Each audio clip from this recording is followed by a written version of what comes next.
Hey guys, Tyler Isberg here with ESPN Esports in the Aloft Hotel in Madrid, Spain for the 2019 League of Legends World Championship quarterfinals. I am joined by my colleague Emily Rand as we're about to get into Fnatic versus FunPlus Phoenix. FunPlus Phoenix, a team that Emily knows so very well. Emily, how impressed were you by FPX in their group stage from 1 to 10? So I think the thing, I'm not going to rate it on a number scale, but I think the thing that people have to understand about FPX is that, like, they underperformed a bit, in my opinion, but in terms of what we saw from them, it's really not that different from what we saw in the LPL. A lot of their wins were incredibly messy, despite the fact that they only dropped 4 games and they only dropped 1 series all summer. I think one thing that we're noticing from all of the LPL teams here is that each of them have a very set play style of playing, which we knew going in, but then when those teams are challenged, when they're pushed, you know, they're having trouble. And FPX is not the type of team to give up on the way that they want to play. So don't expect like a ton of adjustment from them, but if they are allowed those drafts in order to execute what they want, they will look, you know, as formidable as they did in some of their games.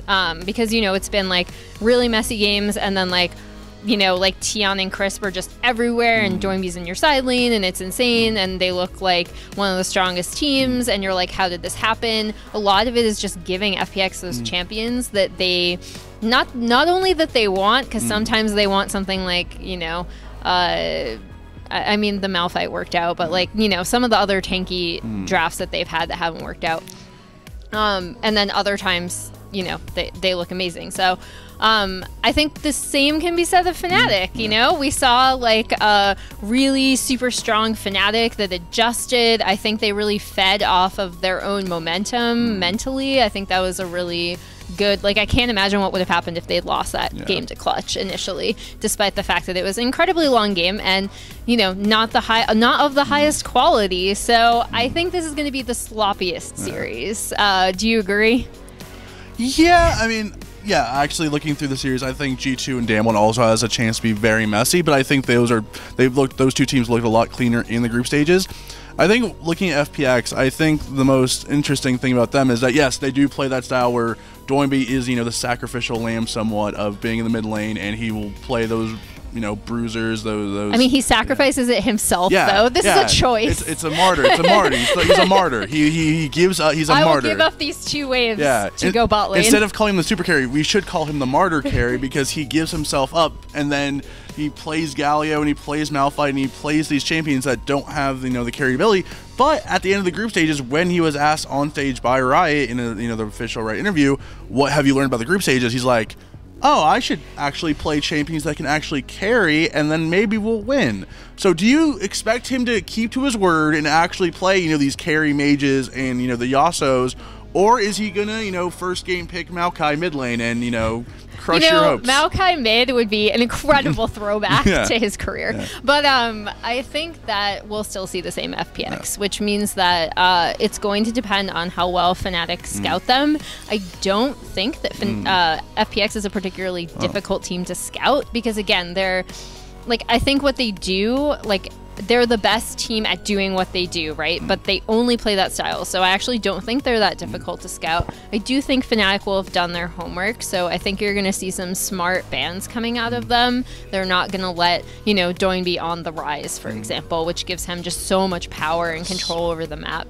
I think if FPX is able to win this series, which, spoiler alert, I don't have them winning. I'm sorry, FPX. I also don't believe in you. I'm being so mean to the Chinese teams today.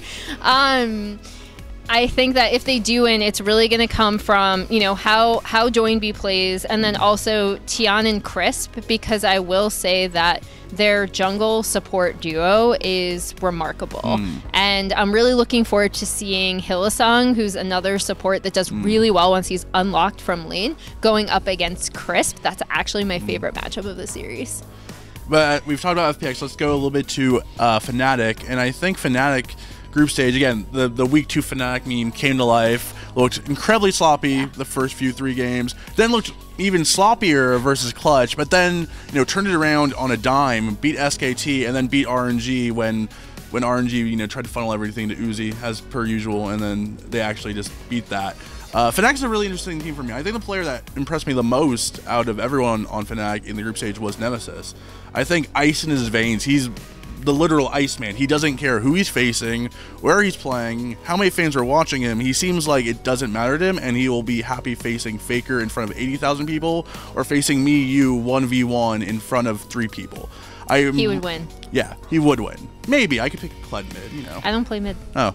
But really, looking at Nemesis, I've just been really impressed by him, and I think him versus Doimi is the matchup I'm most excited looking forward to. And we don't really have these rookies usually that come in who are just so cold. Like, we saw Sven a few years ago in Origin. I had the same kind of feeling where he could put him in any situation and he would excel. And Nemesis, it feels very much the same way, where put him in any situation, I think he will adapt, and I don't think he's going to be crushed by, you know, the crowd or people cheering for him or anything like that. I think the thing that impresses me about Nemesis is when they're able to put him on champions where he can affect the side lanes, because it does make up for the fact that Fnatic still sometimes have tendency to overfocus one side of the map over the other, be it top lane or bot lane. I also think this is why Hylissang's roams work out so well. I do have Fnatic winning this match. I think it's going to be a 3-2 either way. Like I said, I think this is actually going to be the messiest series. But I think Fnatic will, again, we might see them start slow, but I think they're going to find their footing and overcome FPX, because I do think that FPX are a very predictable team, and that doesn't work out so well in best of fives traditionally. I'm going to have to agree with my colleague that Fnatic will be taking the series 3-2. I think the European fans will be very happy and will be continuing their quest in Madrid, as shall we. And if you want to see more coverage from us in Madrid and eventually in Paris for the World Finals, keep at it at espn.com/esports.